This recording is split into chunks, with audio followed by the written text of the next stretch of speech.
Oh, what's happening? What's happening? Ano nangyari sa... Kayo naglalambingan kayo dito. Morning everyone, starting the day off with one of the things that I love doing the most. Tingnan nyo to. So I'm signing a bunch of checks for our creators from the brand deals that we were able to close for them with our talent agency. O, diba? Panalo. Of course, this is unboxing time. So we actually have a 1:1 life-size Pikachu. And apparently, it's also a kick-ass wireless charger. Shout out to Migs from Hobby Hive for the hookup. Unboxing knife, courtesy of Sneak Attack. Let's go!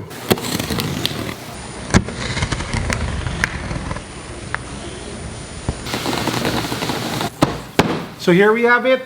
Charging Pokemon. Manuals. Okay, let's go. 1, 2, 3.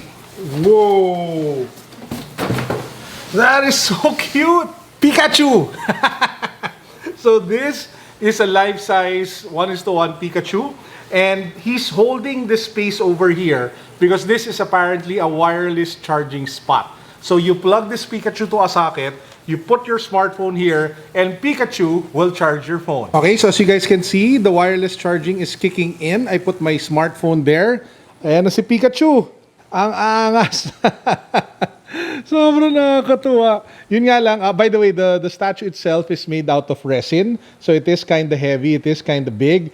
This wireless charging is just standard wireless charging. So hindi siya fast wireless charging. So to me, it's more a novelty item, something super interesting and super fun. Not necessarily like the best tech that you can get for your charging solutions. But yeah, it's super cute. If you guys want to order one, just hit up Hobby Hive on Facebook. Okay, we have one more Pikachu that I wanted to unbox for you guys. So this is something that I got when we did, I think this was during the Unbox Green Hills Christmas toy sale. So this is Funko Pop Giant Pikachu. So this is the giant or the big Pikachu Funko Pop. So take a look at that.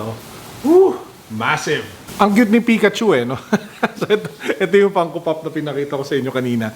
Anyway, so yun yung stuff that I wanted to unbox. May meron pa ako styrofoam for you guys for that particular segment. Now, at this point in the vlog, I'll hop on a call with Sara. So si Sara is part of a YouTube channel that's focused on cycling all over the Philippines. So pag-uusapan namin yung isang guesting niya kasi guys, I'm actually launching on Kumu this Saturday. Live yan. So every Saturday afternoon, magla-live ako sa Kumu for 1 hour and we'll be talking about sneakers, life, and tech with special guests. This Saturday, tatlo guest ko. We have Jacob Alava. He is a fitness influencer. We have Sara and Levi. Again, they're also YouTubers within the space of fitness. Pag-usapan namin, paborito namin sneakers, paborito namin tech, yung journey nila as content creators and influencers. And by the way, throughout that 1 hour, 2 p.m. to 3 p.m., magpaparaffle kami. So lahat ng mga giveaway ko, lahat ng mga paraffle ko, from the shoes to the toys to the tech to the cash, lahat yon gagawin ko sa Kumu. So if you haven't downloaded the Kumu app yet and you haven't followed me, nakalink yan sa baba. Click nyo, download nyo, and see you on Saturday, 2 to 3 p.m. It will be sick. Absolutely sick. So with that, tara tawagan natin si Sara. Hello, kamusta na? Ikaw, kamusta ka? Okay naman ako. So, in terms of the questions that I want to ask you, simple lang naman, parang how did you get into biking? Pero yung number one thing kasi it's supposed to be sneaker related. Tatanungin ko ano yung paborito ninyong sapatos.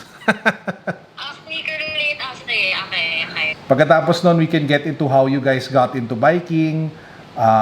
Bakit nyo ginawa yun? Ano yung point ng biking? Why are you advocating for it? Pagkatapos nun, how did you get into being a creator? What motivated you? Ano yung mga bagay that pushed you to go for it? Obviously, on the flip side, ano yung mga challenges of being a creator? Ano yung mga issues na naranasan ninyo in the last... Kano katagal ka na ba nag-YouTube? Less than a year long. Oh, pero parang ang tagal na, no? Dami na kayo napuntahan. Oh, siya. Sige. Okay, thank you. Thanks, Carlo. Okay, bye-bye. Problema sa maraming laruan, yung bahay ko nagmumukha ng museum eh. Ito na puro ng toys eh. Kundi toys, puro statues. Mukha na, ewan ko ba, para yung mga hindi ko nabili nung bata ako ngayon ko pinagbibili, no? Anyway, so again, let me just remind you guys, the link to Kumu, to the Kumu app can be found down below. I hope to see you there. Now, ngayon, ano gagawin natin? Actually, I have to go back to the laptop and work for a bit. Pero after a couple of calls and maybe around 5 to 6 p.m., punta akong grocery kasi mag-grocery ako ng dinner. And then magluluto tayo ng dinner, susama kayo for Carlo Cooks. And then tingnan natin what else we can do for today. Tara!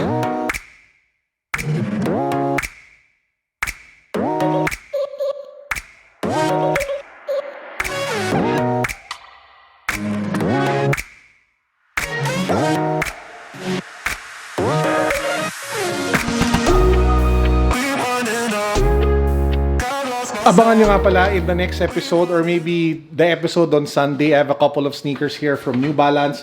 Ito yung pinakabago nilang Invictus. Unbox natin yan.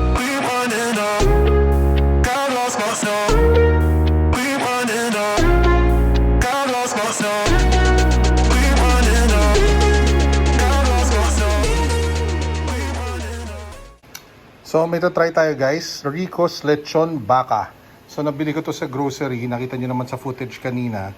So, simple lang eh. Ima-microwave lang daw eh. So, na-defrost ko na to. Hopefully, masarap. Tingnan natin.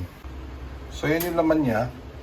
Basically, medyo luto na siya eh. Kaya pala kailangan mo lang i-microwave or i-air fry. So, dami oh. Ang dami. Tapos may kasama na rin siyang parang sauce. So, testing natin. Tingnan natin doon. We'll put it in the microwave or air fryer. And yeah, A8. Yan. Naku, medyo nasunog. Masyadong matagal na sa loob. Siguro dapat mga ano lang yun, mga 5 minutes. But lang may second batch. Ito 8 minutes. Ito 3 minutes. Mas masarap yung 3 minutes. So medyo sumobra tayo dito. So, yan. Panalo. Tikman natin. Eh, paano tayo pupwesto? May nakaharang na pusa. Psst! Uy! Diyan ako po! So, try na natin guys. So, ito yung mas luto. Ay, yung sakto lang na 3 minutes. Rico's Lechon Baka.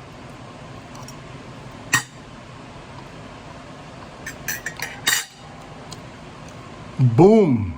Ay, naku, ito na naman, oh. Mga hackers na naman. Mga gustong kumuha ng pera natin, magpapadala ng mga message na ganito, BDO Advisory Kuno. Eh, tingnan mo naman yung URL. Tingnan mo naman kung saan nanggaling. Obvious na talagang wala nang ginawa kundi gusto lang kunin yung pera natin, no? Ay, naku. Kung sino ka man nagpadala nito,